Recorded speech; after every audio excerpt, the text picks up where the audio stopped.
Hey guys! Are you guys interested in buying yourself some artsy merch? If you go click the link in the description box now, you will be able to get some awesome discounts from 15% up to 50% off. They offer you free shipping as well. So, what are you waiting for? Link in the description.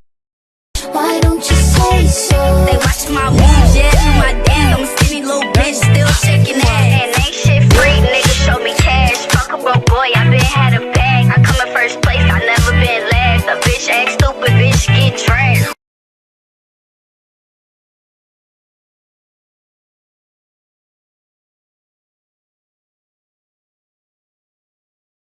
Usually I like to focus on missing person cases, but I got this comment and I decided that I wanted to talk about a case that's solved. So I decided to talk about the case of Amanda Berry, Michelle Knight, and Gina DeJesus. Michelle Knight disappeared on August 23, 2002 after leaving her cousin's house. She was on her way to appear in court for a child custody case involving her son who was in custody of the state. She was approached by a car driven by a man that she recognized as Ariel Castro, one of her friend's dad. He asked if Michelle wanted a ride, so she accepted after he convinced her to come to his house by saying that he had a puppy she could give to her son. But once in the house, she was restrained and imprisoned. She was severely abused and malnourished and impregnated multiple times, but miscarried after each time. But during all of this, her family chose to remove her from the missing persons registry because they thought she had ran away to start a new life after being upset about losing custody of her son. 8 months later, on April 21st, 2003, just one day before her 17th birthday, Amanda Berry was kidnapped by Ariel. She was taken while walking home from her job at a local Burger King. She was taken from the same street as Michelle, which is Lorraine Avenue. Amanda recognized Ariel as one of her friend's dad, so she accepted the ride, and he asked if she wanted to come into his house to visit his daughter. When they got to his house, Amanda was chained to a radiator with a 5-foot chain in a dark room with a helmet on her head. He told her that he would take her home if she didn't make any noise. She screamed and cried for help, but he would just turn up the radio super loud to drown out what was going on in the house. Then on April 2nd, 2004, Ariel kidnapped Gina DeJesus, who was 14 at the time. She was walking home from school on Lorraine Avenue. Like the other two girls, Gina knew Ariel's daughter, so she accepted the ride, and just like the other two, was imprisoned in his house. While they were in captivity, they watched a segment on America's Most Wanted where Amanda and Gina's disappearances were linked. Their families held vigils that Ariel would attend and even helped in a search party. Amanda saw her mother on the Montel Williams show where she asked psychic Sylvia Brown where her daughter was,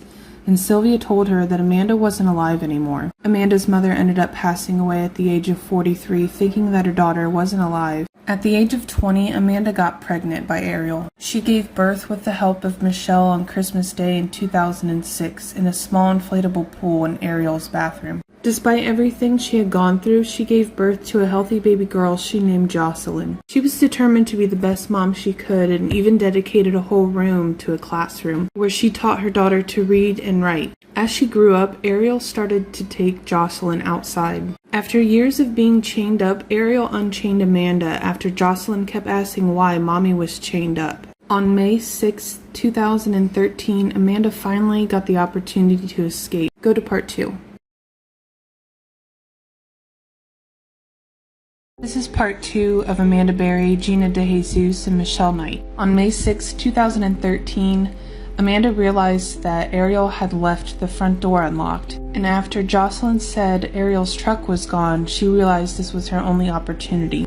The front door was unlocked, but the screen door was bolted shut, so Amanda screamed for help when she saw the neighbors outside. Charles Ramsey, who was just outside eating some McDonald's with another neighbor, came over to the house. They kicked a hole in the bottom of the screen door and Amanda crawled through with her daughter. She told Charles that her and her daughter were being held against their will in the house. Using Charles's phone, she called 911. She said, "Help me, I've been kidnapped and I've been missing for 10 years and I'm here, I'm free now." And after 10 years, Amanda, Jocelyn, Michelle, and Gina were finally released. And in one of my most favorite interviews in the entire world, you can see Charles describing what had happened that day. Amanda has since then reunited with Charles in an emotional interview you can watch on YouTube. Ariel was arrested on May 6th of 2013 and was sentenced to life in prison plus 1,000 years without parole. On September 3rd of 2013, Ariel was found hanging from a bedsheet in his cell. He was 53 at the time of his death. Amanda, Michelle, and Gina are all doing amazing now. Michelle legally changed her name to Lily and got married in 2016. Amanda and Gina both received honorary diplomas from their high school. Amanda helped spread awareness about missing people at a local news station. As part of the plea bargain, Ariel's house was demolished on August 7, 2013. Seeing these amazing, strong women survive and share their stories is why I continue to share information about missing people and never give up hope. Let me know in the comments if you like hearing about solved cases. Thanks for watching. How would you react if you were in your hotel room and some of the furniture started to move around? And then you walk out your door to go to leave and you hear a baby crying from the hallway, only to walk out and see absolutely nothing. Well, this is a common experience at the Skirvin Hotel. And while I'm a big fan of ghost hunting and don't really get scared too easily, it is so unsettling to know that so many NBA players will not come back into this hotel again after experiencing paranormal activity. So why is this place so terrifying? Well, the Skirvin Hotel is older than a century. It was built back in 1910 and located in Oklahoma City. The founder of the hotel, William Balzer Skirvin, really wanted a glamorous hotel. It was prohibition during this time, alcohol was still illegal, and this hotel became a booming speakeasy. On top of this, his daughter Promesta ended up becoming the ambassador to Luxembourg under Harry Truman. So she brought in so much clout. This hotel quickly got a reputation nationally. But this is when Mr. Skirvin decided to have an affair, which created a horror story. Part 2 to the Skirvin Hotel. So W.B. Skirvin is described as a man who really liked to have a good time, he liked to drink, he would also chase women. And somewhere along this, he ended up falling for one of his hotel maids named Effie. And while this man was a widower, you still have to remember that this is the early 1900s. So when the affair started, it was extremely scandalous. And Effie ended up getting pregnant. So Mr. Skirvin is like, oh my gosh, I did not just get a maid pregnant. I need to prevent a scandal. And his answer was to lock her in a room on the 10th floor. So Effie stayed in this room until she got to full term, had her baby, and remained locked away. Slowly, she lost her sanity and grew more and more depressed, and ended up grabbing her infant and throwing herself along with her baby out of the window of the 10th floor. And from this moment on, so many things have been reported around the hotel, including furniture moving around at night, people just feeling an eerie weight on their chest, and because no one could get a decent night's sleep in it, they closed in 1988, but reopened later. Part 3 to the Skirvin Hotel. So the hotel ended up reopening in 2007, and the reports continued of a baby crying in the hallway, and guests in the hotel would walk out and not see anything, and so many men that have stayed there have reported hearing a female voice in their rooms, or also seeing the figure of a naked woman while taking a shower. And it was really blown up whenever basketball players started to stay there when they would play in OKC. Derrick Rose, who grew up in one of the most dangerous neighborhoods in Chicago, couldn't spend one night in there without making James Johnson share a room with him. Ron Artest actually thought about filing charges against the Skirvin because the ghost was inappropriately touching him. And Kyrie Irving will most likely be making a movie about the hotel. And Eddie Curry was literally on the 10th floor and had to spend the night in Nate Robinson's room because he got so scared. This man is literally like 7 feet. So it really makes me feel like there's something very scary going on. So my best friend and I will be hopping in our car and going down to check out this hotel. We'll be staying the night and vlogging the whole thing for YouTube, so go check it out. Also, go over to her account if you want to hear more about the concept of ghost hunting. I didn't used to buy the intruder theory with JonBenet at all, but then this kind of changed my mind. So on Christmas night, they had actually all gone to a party for about 3 to 4 hours and the house was completely empty. John thinks that somebody snuck in during this time and hid somewhere around their house. If it was a stranger, I think it was this guy named Glenn Meyer. He lived in the Ramseys' basement and they would watch the Ramseys' dog while they were out of town. So he knew that the house was completely empty. He had a violent history with his ex-wives and their young children in the past. And apparently his handwriting was similar to the ransom note. But what really kills me is that when police went into his room, they found a picture with a Navy plane, and on the plane was engraved SBTC. I really don't know how you explain that one. When he got older and developed dementia, he was obsessed with pictures of JonBenet. His ex-wife is sure he did it. Part 2 of the case of the silent twins. So at this point, the girls were about 18. They still were only speaking to one another. They were still writing these really dark journal entries about each other. However, they didn't just write about one another.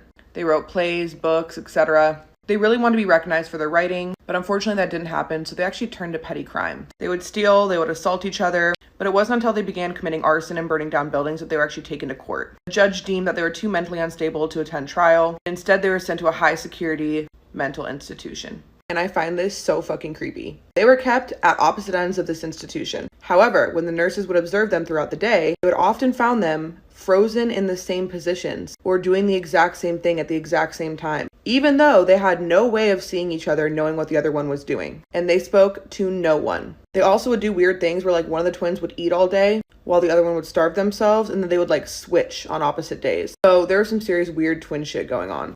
Part 3. Let's talk about the extremely unsettling case of the silent twins. Jennifer and June Gibbons were a set of twins born in Barbados in 1963, however they were raised in Wales. They attended a primarily white school where they were bullied horribly just because of their race. So badly that the teachers had to let them out of class 10 minutes early just so they could avoid the other kids in the hallways. This was obviously extremely traumatic, and it led to them only speaking to one another in a made-up language that nobody else understood. And I mean no one else. No family, no friends, no teachers, nothing. Only each other. It was so bad that at the age of 14, the school tried to separate them in different classrooms, hoping it would help, but it actually had the opposite effect and made it worse. And there was actually a lot of resentment between the twins, primarily from Jennifer, who was extremely jealous of June for being born 10 minutes before her. She believed that June was the superior twin, and June caught on to these feelings. The girls loved to write, and they wrote some really dark shit, primarily about their resentment towards one another and how they both couldn't live in the same world at the same time. This is a few of their diary entries, so you can pause to read it. And this is where shit starts to get crazy, so part 2. Part 3 of the Silent Twins. Eventually the twins broke their silence. They befriended a writer named Marjorie Wallace, who ended up writing a book about them. One day Marjorie was visiting with Jennifer, and Jennifer looked at her and said, and I quote, "Marjorie, Marjorie, I'm going to have to die." At this point the girls were 31, so Marjorie looks at her and is like, "You're really young, you have a lot of life ahead of you, why would you have to die?" And Jennifer simply says, "Because we've decided." Now, I believe the next day the girls were being transferred to a different institution, and on the way there, Jennifer dies from natural causes. No poisons, nothing was found in her system. She died just like she said she was going to.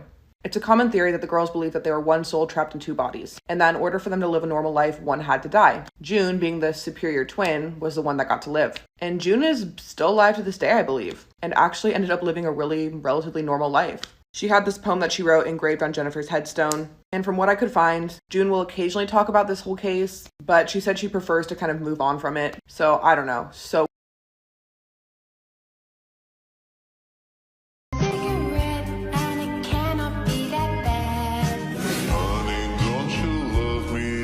Jeffrey Dahmer, one of the most notorious serial killers of modern history. After being sentenced to 16 life sentences, he was sent to a maximum security prison. His first year, he seemed to be on a path to redemption. He was even baptized and became a born-again Christian, but one of his inmates proved to be his demise. The first attack came from a fellow prisoner who tried to slash his neck, but he survived. A few months later, Dahmer was found bloody on the bathroom floor. He suffered multiple blows to the head from a metal bar, and he died in the hospital later that day.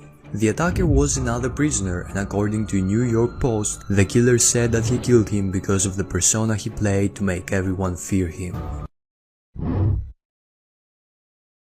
It's time for Cookies and Crime. This is the story of Arne Cheyenne Johnson, also known as the Devil Made Me Do It case. In 1981 in Brookfield, Connecticut, Johnson murdered his 40-year-old landlord, Alan Bono. The case seemed pretty simple. Johnson got into a violent argument with his landlord and decided to stab him to death.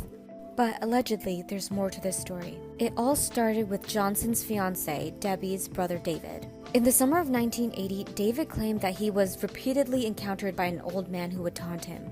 At first, they didn't believe him, thinking it was a child's imagination. David would wake up from vivid nightmares, claiming a man with big black eyes, a thin face with animal features and jagged teeth, pointed ears, horns, and hooves would visit him. They had a priest come bless the house, but it didn't help. So they called on paranormal investigators Ed and Lorraine Warren to help them. They allegedly saw an invisible force strangling David in the air and throw him around like a rag doll.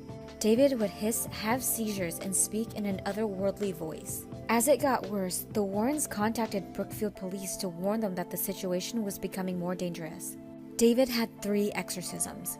During one of them, Arn Cheyenne Johnson told one of the demons to possess him instead of David. During another one, Johnson egged on the demon and it viciously attacked him by controlling his car and forcing it into a tree while he was in it, but fortunately, Johnson was unharmed. Then, against the Warrens' warning, Johnson went to an old well where the demon resided. He locked eyes with some creature in the well and he became possessed. Johnson started exhibiting odd behavior just like David. On February 16, 1981, Johnson decided to play hooky and called in sick to his job. He joined his fiancée Debbie at the kennel where she worked along with his sister Wanda and Debbie's 9-year-old cousin Mary. They were also with Debbie's boss, who was also the couple's landlord. Alan Bono bought the group lunch at a local bar and proceeded to drink heavily. Back at the kennel, things escalated quickly as Bono became intoxicated. Debbie urged everyone to leave, but Bono grabbed Mary's hand and refused to let go. They were on their way back to the apartment when Johnson ordered Bono to let go of Mary. Wanda and Debbie tried to de-escalate things. But then, Johnson growled like an animal and pulled out a 5-inch pocket knife and stabbed Bono repeatedly. He died several hours later from his injuries. Johnson, with no previous criminal record, became the first unlawful killer in the history of Brookfield, Connecticut. After he was booked, Lorraine Warren informed the police that Johnson was possessed when the crime was committed. Johnson pleaded not guilty by virtue of possession. When they examined Bono's clothing, the lack of any blood, rips, or tears did support the claim of demonic involvement. But it was rejected because it was unscientific. Johnson was convicted of first-degree manslaughter, but only served 5 years in prison.